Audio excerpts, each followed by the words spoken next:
The Terminator Zero anime came out yesterday. I watched the first episode. It's a mixed bag. The action had some pretty questionable stuff, at least in the world of Terminator. I did like the character setups and stuff. It seems like the idea is at least interesting. It seems to be definitely inspired by the movies. The basic premise is that you have Malcolm Lee, who's a scientist in Japan, and he's trying to prevent doomsday. And they're running two timelines in the show of 1997 and 2022. And it looks like, from what I can see, or at least the way the episode kind of progresses, that we're getting sort of a parallel deal here, where the robots or the Terminators sent someone back to try to kill Malcolm Lee, and the humans sent someone back who's going to be like the female equivalent of Kyle Reese, is kind of how I'm taking it. But I'm only one episode in, so I could be wrong. The action has some anime-isms where you're like, probably shouldn't have lived there, kind of getting away with a lot. My guess is that most people will be forgiving because it's anime, and animated stuff tends to get away with more bullshit than real life stuff. But I do like the character setups and the initial introductions, and it definitely seems like there's still plenty to explore and be revealed. I also like the two parallel timelines. I could be misremembering because I haven't watched the Terminator movies that recently, but I feel like in most of them we get maybe a flash of one timeline, but then it's primarily in one setting. Even Salvation, most of the movie takes place in the future. Then obviously the first two take place in the year that they're in. So we'll see where it goes. But they're all pretty short episodes.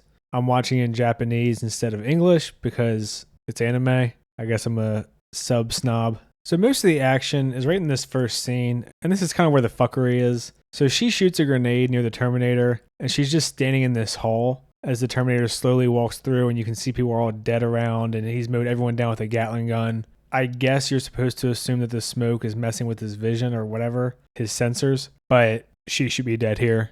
So it's just like this kind of dumb stuff, and there's really no reason for it. Like, she could have just run away. And then this is Aiko, who's the one who I think is going to be the female Kyle Reese, and get sent back to save Malcolm Lee, and then they kind of end up boning and blah, blah, blah. You can see she's like on this little bridge. You've got like a Star Wars style chasm where there's just random bridges all in this silo thing. And the Terminator's here with a Gatling gun and misses all these shots. And she does jump off the bridge, but still, he's a Terminator. She detonates these little explosives, and that way the bridge collapses, but she's hooked onto a beam. And she wanted him to fall, obviously. And he latches onto her leg. And right here, I was thinking like, man, at a minimum, she should have gotten her entire leg ripped off. Or they both should have fallen and this cable should have snapped because of how heavy he would be. But there is some nice little stuff in here. I do like that he's like latched onto her boot, so she unties it and kicks it off real quick, and like quickly thinks to sacrifice that to get him to fall. Obviously it doesn't kill him anyway, but it's still nice to see her not be totally stupid. And she does stab this blue pen thing into his eye, and this is supposed to be some kind of information hack thing that they're doing to the Terminators to learn more about their plans, because the Resistance is getting fucked up. So we go back to 1997. This is where Malcolm Lee is developing an AI to compete with Skynet, and we know that he knows about the future because he's having dreams about Judgment Day. The whole thing with the nuke going off and blowing his skin off his face, and his kids are with him. Obviously a nod to the originals. So here we get Malcolm talking to his son Kenta, and his son is pretty tech savvy. We see throughout the episode he's taking stuff apart and putting it together, kind of trying to figure out how stuff works. Obviously very engineering minded, seemingly like his dad. And we see throughout the episode they have a pretty strained relationship because he's super busy trying to essentially meet this deadline for work, and the deadline is Judgment Day, but obviously he can't tell his children that. And then we go to Misaki after Malcolm fights with his kids a bit because he has to work and can't hang out for, it sounds like, the anniversary of their mom's birthday. We go to Misaki, and she's picking up a cat robot toy for Malcolm's kids, and she's the nanny or the babysitter, maid. I don't know what it's called in Japan. Babysitter, I guess. I do like some of the world building here, where we have these robots that are already going around, but they're not full-blown AI. They're kind of like dumb robots. They're more sophisticated than what we have right now, but they're not like the Terminators. And for some reason, this robot can't see her. So I don't know if that's supposed to be foreshadowing something. Maybe she'll be important later. But it is an interesting little detail. And I do like seeing all the robots kind of already being integrated into society before we go full-blown Skynet, Terminators fucking everything. So Malcolm is pissed off that she's late. He sees this robot cat and he's like, get rid of it. And here you can see all three of his kids together. The boy in the yellow is Hero. and the girl on the left is Reika, and obviously Kenta's in the back. But they're all upset because he's going to work and they can't celebrate their mom's birthday, and he's like, take this cat back. And you see that he's obviously very skeptical of the robots because he knows what's coming. And then obviously wanting to be the nice babysitter, she lets the kids play with it and she's like, I'll take it back later tonight. The Koneko or whatever it's called. And the AI is called Kokoro. I don't know Japanese. Shocking, I know. I don't know if those are supposed to be similar, like Koneko and Kokoro, or if that's just a coincidence because it's Japanese. But obviously, I'm assuming this is going to be foreshadowing something because he's going to take apart this cat robot thing and try to see what he can do with the parts.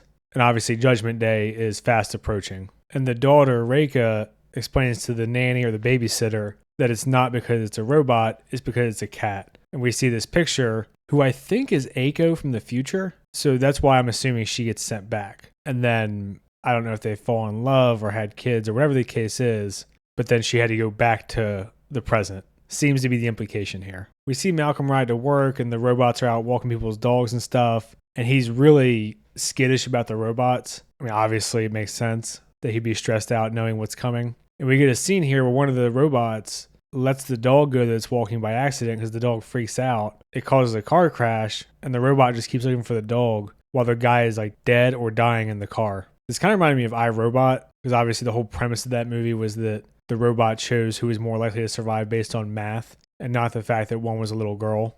So just a nice little scene here. A lot of stuff happening and sort of setting up for what the robots are going to become. And they use this really eerie, I mean, it's music, but it's almost like just a kind of background noise or like white noise almost, just the whole time. And it does make it pretty tense, I think. It's not overbearing or anything. Yeah, here you can see where the robot's looking for the dog and just ignoring this dude that I guess is already dead.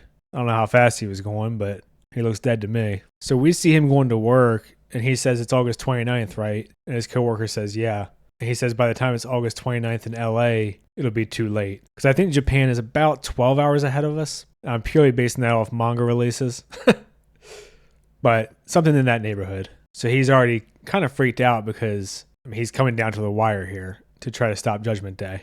So he goes into this hologram thing and talks to Kokoro. And I really like the imagery here because before this thing turns into an eyeball, this circle light thing is part of the room, but it still looks like an eye. And the machine turns into an eye itself. And I just like the symbolism of the robots kind of watching everything and everyone all the time. Because that really does feel like how it is now. And our AI, I think, is still in the kind of primitive stages as far as AI can be primitive. But I'm sure everyone's had that thing where you're talking to somebody about some movie you want to see or a game you want to go to or a book. And then you open Facebook or Google and the first fucking ad is for the thing that you were talking about. It's disturbing. But they had this big conversation about fate. And he's afraid that everything is already set in motion and his actions don't matter. And obviously that's kind of a big thing in Terminator in general, like with the time travel, is the question of, is everything stuck or can it be changed? Movies operate under the premise that it can be changed, especially when you get to the later movies and they decide to shit all over the franchise and just reboot everything at their will and then make it fucking worse. So we go back to 2022. Aiko gives this blue implant thing where they can defend themselves against Skynet a little bit better to their leader, who I think is just called the Prophet. I'm pretty sure it's her in the picture. This would obviously be a little bit easier if it wasn't animated, because all these fucking animated people look the same. We go full racist on this one. And here, they discover Skynet's plans to send someone back to Tokyo 1997 to hunt Malcolm. And then we see the Terminator coming to fuck their shit up because he's still alive. Obviously, his skin's all messed up and damaged, but he kills the guys that were kind of keeping guard. I think it's a pretty cool image. Obviously, if you like anime, I like the style, and I like the sort of over-the-top nature of his skin being half ripped off and all that. And I didn't show it because it's YouTube, but he like crushes those guys and there's blood and shit everywhere. Pretty brutal. So we see them prepping, and this is obviously them going back for Malcolm. And this is pretty neat too, because we get a scene here where you see a bunch of different Terminators, and they're not all just Arnold, which is why I think they were in Salvation. I could be wrong. But you can see like they all have a different look to them. And the one that we get, I don't know if he's supposed to be like the Arnold one. He kind of looks like it, but it's anime, so who knows, right? And then here we get the final shot where he's about to teleport back to 97. So yeah, not a bad first episode. The action's a little bit wonky because there's some shit in there where it's like, okay, she should be dead.